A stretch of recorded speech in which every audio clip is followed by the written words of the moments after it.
Welcome to the marvelous land of Oz. I'm Martell.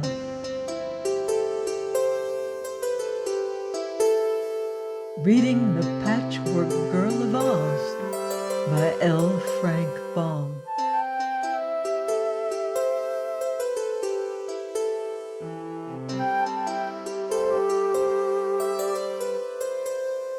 Chapter 6. The Journey. Ojo had never traveled before, and so he only knew that the path down the mountainside led into the open Munchkin country where large numbers of people dwelt. Scraps was quite new and not supposed to know anything of the land of Oz, while the Glass Cat admitted she had never wandered very far away from the magician's house. There was only one path before them at the beginning, so they could not miss their way, and for a time they walked through the thick forest in silent thought, each one impressed with the importance of the adventure they had undertaken. Suddenly the Patchwork Girl laughed. It was funny to see her laugh, because her cheeks wrinkled up, her nose tipped, her silver button eyes twinkled, and her mouth curled at the corners in a comical way. "Has something pleased you?" asked Ojo, who was feeling solemn and joyless, through thinking upon his uncle's sad fate. "Yes," she answered, "your world pleases me, for it's a queer world, and life in it is queerer still. Here am I, made from an old bed-quilt, and intended to be a slave to Margolotte, rendered free as air by an accident that none of you could foresee. I'm enjoying life and seeing the world, while the woman who made me is standing helpless as a block of wood. If that isn't funny enough to laugh at, I don't know what is." "You're not seeing much of the world yet, my poor innocent Scraps," remarked the cat. "The world doesn't consist wholly of the trees that are on all sides of us." "But they're part of it, and aren't they pretty trees?" returned Scraps, bobbing her head until her brown yarn curls fluttered in the breeze. "Growing between them I can see lovely ferns and wild flowers and soft green mosses. If the rest of your world is half as beautiful, I shall be glad I'm alive." "I don't know what the rest of the world is like, I'm sure," said the cat, "and I mean to find out."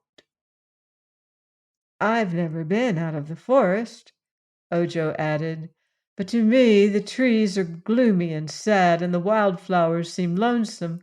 It must be nicer when there are no trees and there is room for lots of people to live together." "I wonder if any of the people we shall meet will be as splendid as I am," said the Patchwork Girl. "All I have seen so far have pale, colorless skins and clothes as blue as the country they live in, while I am of many gorgeous colors, face and body and clothes. That is why I am bright and contented, Ojo, while you are blue and sad." "I think I made a mistake in giving you so many sorts of brains," observed the boy. "Perhaps, as the wizard said, you have an overdose, and they may not agree with you." "What had you to do with my brains?"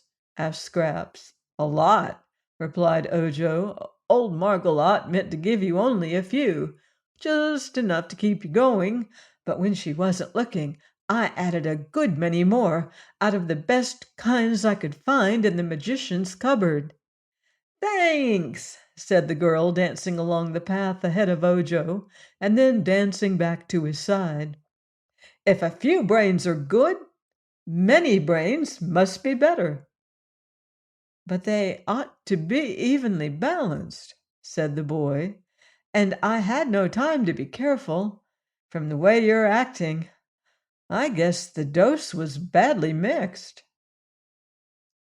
"Scraps hasn't enough brains to hurt her, so don't worry," remarked the cat, which was trotting along in a very dainty and graceful manner. "The only brains worth considering are mine, which are pink. You can see 'em work." After walking a long time, they came to a little brook that trickled across the path, and here Ojo sat down to rest and eat something from his basket. He found that the magician had given him part of a loaf of bread and a slice of cheese. He broke off some of the bread, and was surprised to find the loaf just as large as it was before. It was the same way with the cheese. However much he broke off from the slice, it remained exactly the same size. "Ah," said he, nodding wisely, "that's magic. Dr. Pipt has enchanted the bread and cheese, so it will last me all through my journey, however much I eat."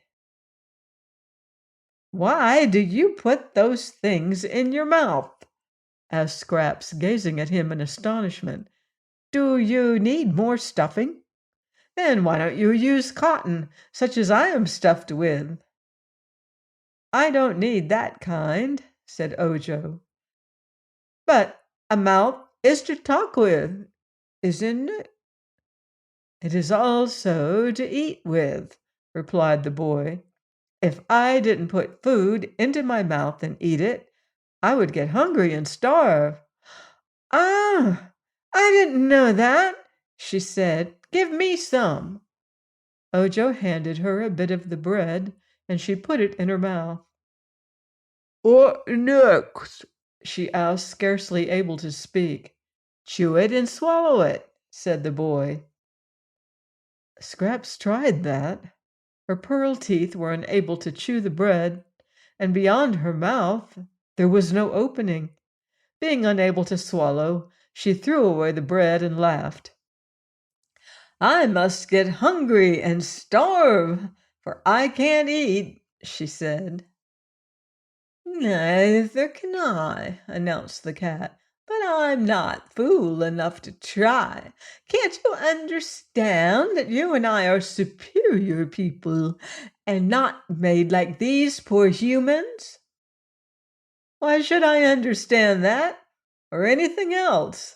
asked the girl. "Don't bother my head by asking conundrums, I beg of you.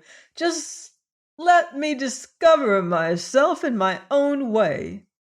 With this she began amusing herself by leaping across the brook and back again. "Be careful, or you'll fall in the water," warned Ojo.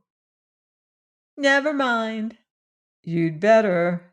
If you get wet, you'll be soggy and can't walk. Your colors might run, too." "Don't my colors run whenever I run?" she asked.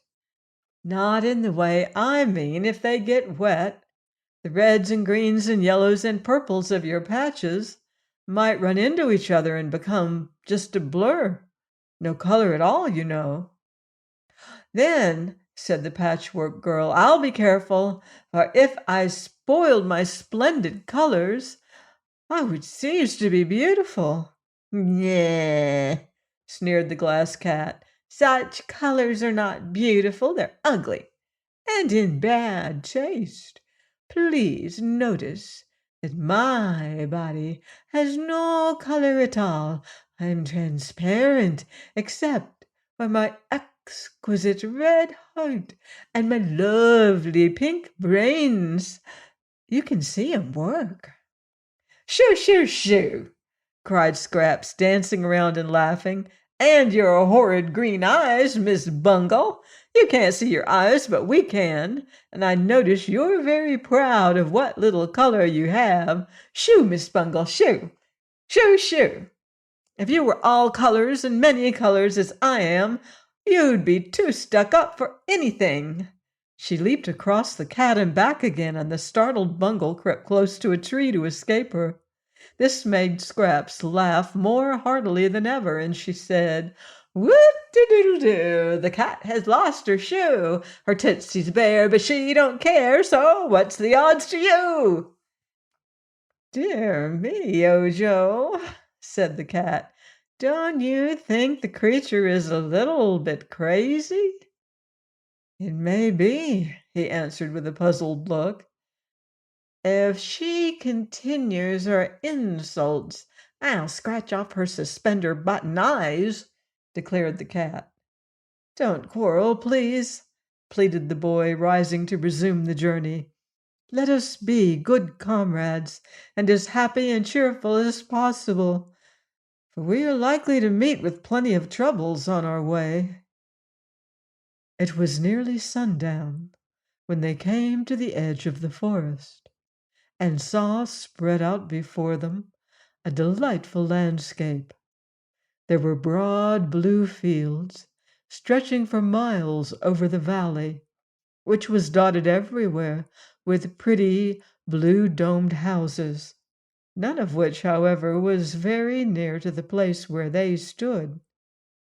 Just at the point where the path left the forest stood a tiny house covered with leaves from the trees. And before this stood a Munchkin man with an axe in his hand. He seemed very much surprised when Ojo and Scraps and the Glass Cat came out of the woods, but as the Patchwork Girl approached nearer, he sat down upon a bench and laughed so hard that he could not speak for a long time. This man was a wood chopper, and lived all alone in the little house.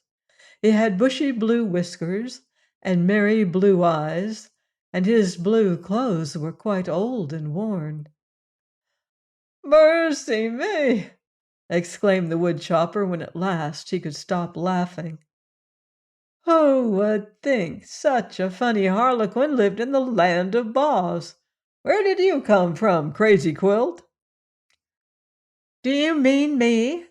asked the Patchwork Girl. "Of course," he replied. "You misjudged my ancestry. I'm not a crazy quilt. I'm Patchwork," she said. "There's no difference," he replied, beginning to laugh again. "When my old grandmother sews such things together, she calls it a crazy quilt. But I never thought such a jumble could come to life." "It was the magic powder that did it," explained Ojo. "Ah, then you have come from the Crooked Magician on the mountain. I might have known it, for, well, I declare, here's a glass cat. But the magician will get in trouble for this. It's against the law for anyone to work magic except Glinda the Good and the Royal Wizard of Oz. If you people, or things, or glass spectacles, or crazy quills, whatever you are, go near the Emerald City, you'll be arrested." "We're going there, anyhow," declared Scraps, sitting upon the bench and swinging her stuffed legs. "If any of us takes a rest, we'll be arrested, sure, and get no restitution, 'cause the rest we must endure." "I see," said the wood chopper, nodding. "You're as crazy as the crazy quilt you're made of." "She really is crazy," remarked the Glass Cat, "but that isn't to be wondered at. When you remember how many different things she's made of. For my part, I'm made of pure glass, except my jewel heart and my pretty pink brains. Did you notice my brains, stranger? You can see 'em work." "So I can," replied the wood chopper, "but I can't see that they accomplish much. A glass cat is a useless sort of thing, but a patchwork girl is really useful. She makes me laugh, and laughter is the best thing in life. There was once a wood chopper, a friend of mine, who was made all of tin, and I used to laugh every time I saw him." "A tin wood chopper?" said Ojo. "That is strange." "My friend wasn't always tin," said the man, "but he was careless with his axe and used to chop himself very badly. Whenever he lost an arm or a leg, he had it replaced with tin. So, after a while, he was all tin." "And could he chop wood then?" asked the boy. "He could if he didn't rust his tin joints. But one day he met Dorothy in the forest and went with her to the Emerald City, where he made his fortune. He's now one of the favorites of Princess Ozma, and she has made him the Emperor of the Winkies, the country where all is yellow." "Who's Dorothy?" inquired the Patchwork Girl. "A little maid who used to live in Kansas, but is now a Princess of Oz. She's Ozma's best friend, they say, and lives with her in the royal palace." "Is Dorothy made of tin?" inquired Ojo. "Is she patchwork, like me?" inquired Scraps. "No," said the man. "Dorothy is flesh, just as I am. I know of only one tin person, and that is Nick Chopper, the Tin Woodman. And there will never be but one Patchwork Girl, for any magician that sees you will refuse to make another one like you." "I suppose we shall see the Tin Woodman, for we are going to the country of the Winkies," said the boy. "What for?" asked the wood chopper. "To get the left wing of a yellow butterfly." "It is a long journey," declared the man, "and you will go through lonely parts of Oz, and cross rivers and traverse dark forests before you get there." "Suits me all right," said Scraps. "I'll get a chance to see the country."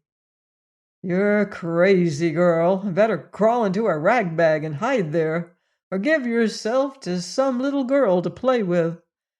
Those who travel are likely to meet trouble. That's why I stay at home."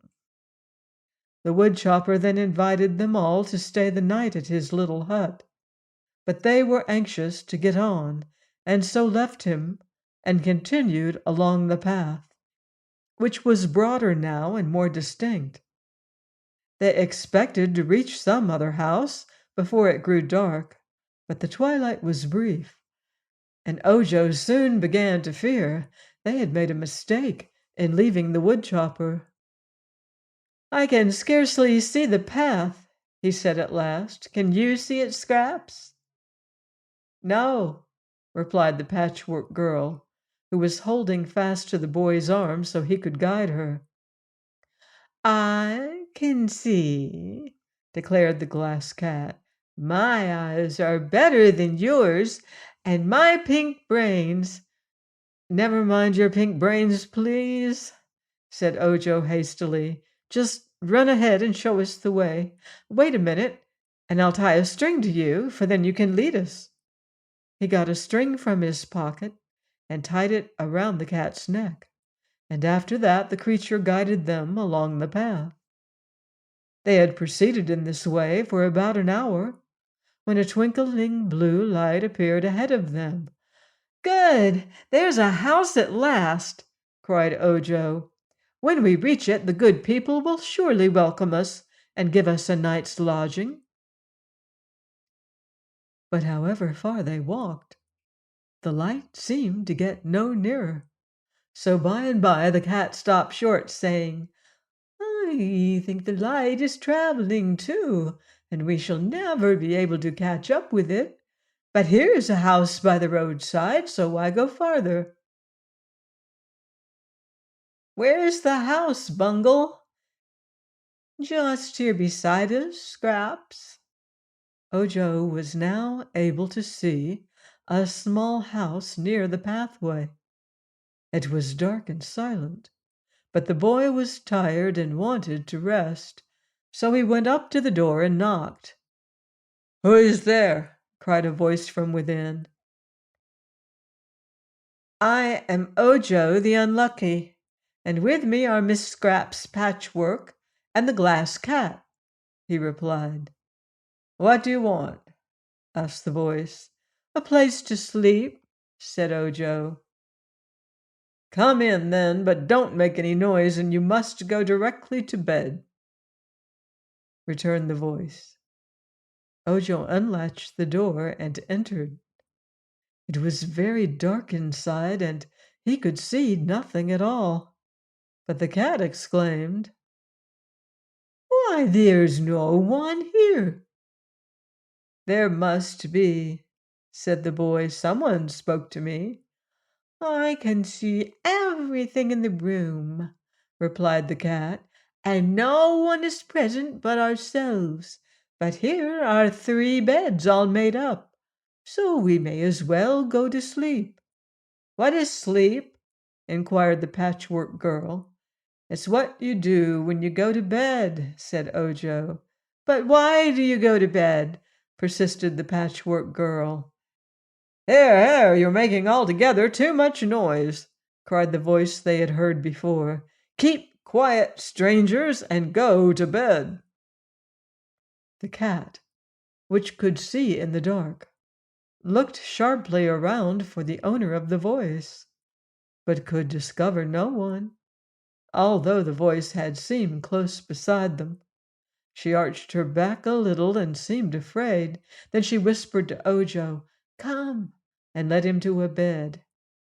With his hands, the boy felt of the bed and found it was big and soft, with feather pillows and plenty of blankets. So he took off his shoes and hat and crept into the bed. Then the cat led Scraps to another bed, and the Patchwork Girl was puzzled to know what to do with it. Lie down and keep quiet, whispered the cat warningly. Can I sing? Asked Scraps. No. Can I whistle? Asked Scraps. No. Can I dance till morning if I want to?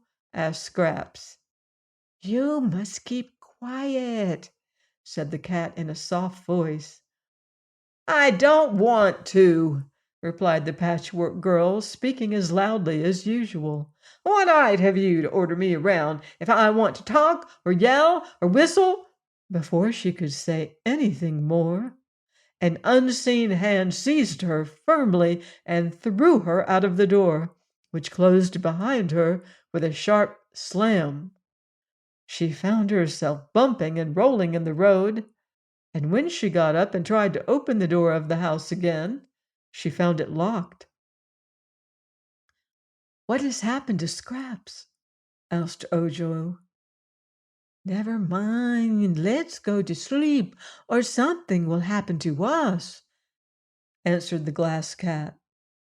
So Ojo snuggled down in his bed and fell asleep, and he was so tired that he never wakened until broad daylight.